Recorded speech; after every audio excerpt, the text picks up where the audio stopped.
Bapak Ibu Saudara yang terkasih di dalam nama Tuhan Yesus Kristus, sabda Tuhan yang menjadi renungan dalam ibadah kita pada pagi hari ini terambil dari kitab Mazmur pasal 62 ayat yang ke-6 sampai ayat yang ke-8. Mazmur pasal 62 ayat yang ke-6 sampai ayat yang ke-8. Saya akan baca untuk kita semua. Demikian firman Tuhan. Hanya pada Allah saja kiranya aku tenang, sebab daripadanya lah harapanku. Hanya dialah gunung batuku dan keselamatanku, kota bentengku, aku tidak akan goyah. Pada Allah ada keselamatanku dan kemuliaanku, gunung batu kekuatanku, tempat perlindunganku, ialah Allah. Bapak Ibu Saudara yang terkasih dalam nama Tuhan Yesus Kristus, berbicara tentang ketenangan dan kedamaian, semua orang suka. Maka banyak orang berupaya untuk menemukan ketenangan dengan berbagai macam versi di dalam kehidupannya. Dikala kita tidak punya uang, kita berpikir kalau punya uang kita akan tenang.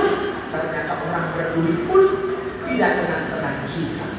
Ketika kita sakit, kita merasa kalau aku sehat, Pak Pendeta, pasti aku akan tenang. Ternyata orang sehat pun banyak yang mengalami kegusaran. Ketika kita tidak punya apa-apa, lalu kita berpikir kalau aku punya semua, aku pasti merasa akan tenang. Ternyata pemilik dari sepertiga pulau ini, mereka juga tidak merasa tenang. Raja Daud menyampaikan satu pesan yang menjadi sebuah pujian atas Tuhan Israel. Dia katakan dengan jelas, hanya dengan Allah aku merasa tenang. Allah menjadi sumber pengharapan, Allah menjadi sumber kehidupan, Allah menjadi sumber pertolongan, Allah yang menjadi sumber tumbuhan di dalam kehidupannya.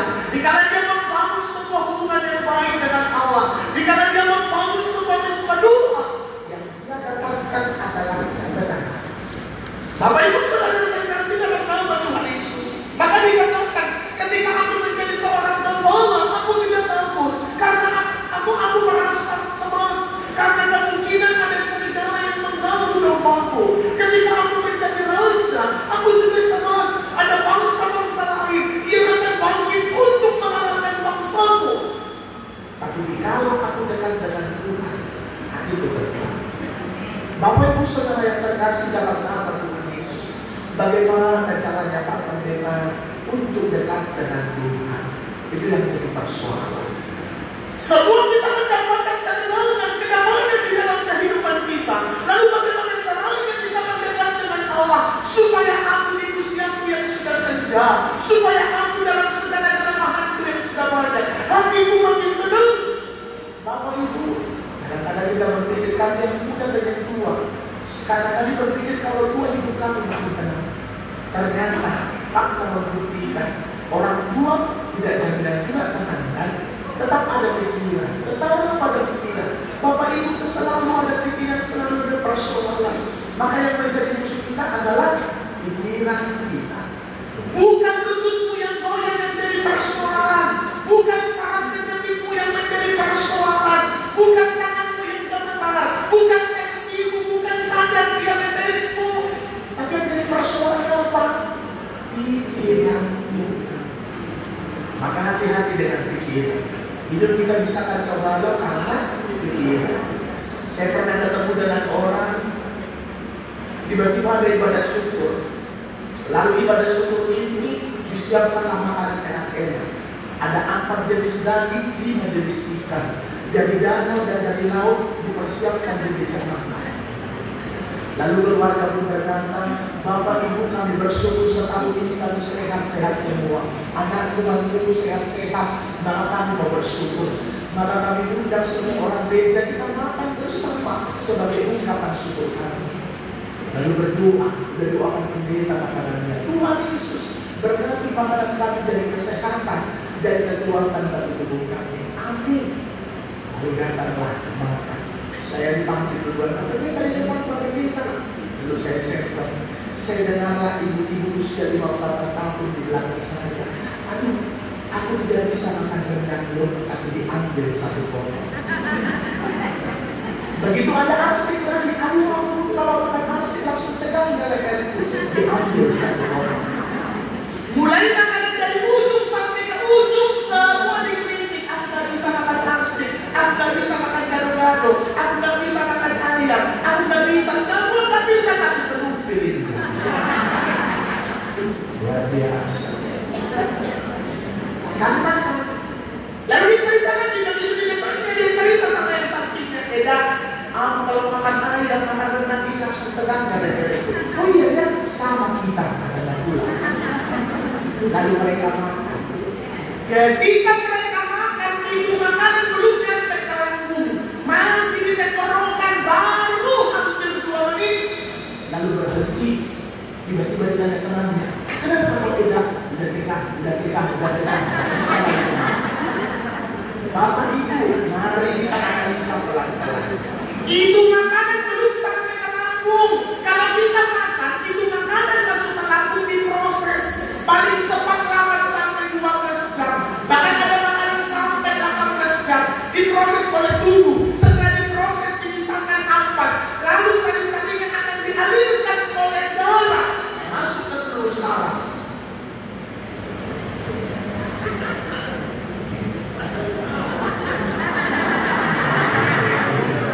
Saya harus membawa supaya dekat ya. Oke. Kalau makanan Bapak Ibu itu dulu yang dimakan, jangan katakan udah mulai oyong aku, bukan dulu yang buat oyong. Karena belum diproses itu, kan diproses. Ada makanan yang diproses dalam durasi 8 jam, 10, 12, ada yang 18 jam. Setelah diproses, lalu itu dipisah ampasnya, lalu pagi-paginya itu dialirkan melalui darah, melalui saraf-saraf kita. Lalu ibu itu kenapa lehernya tegang?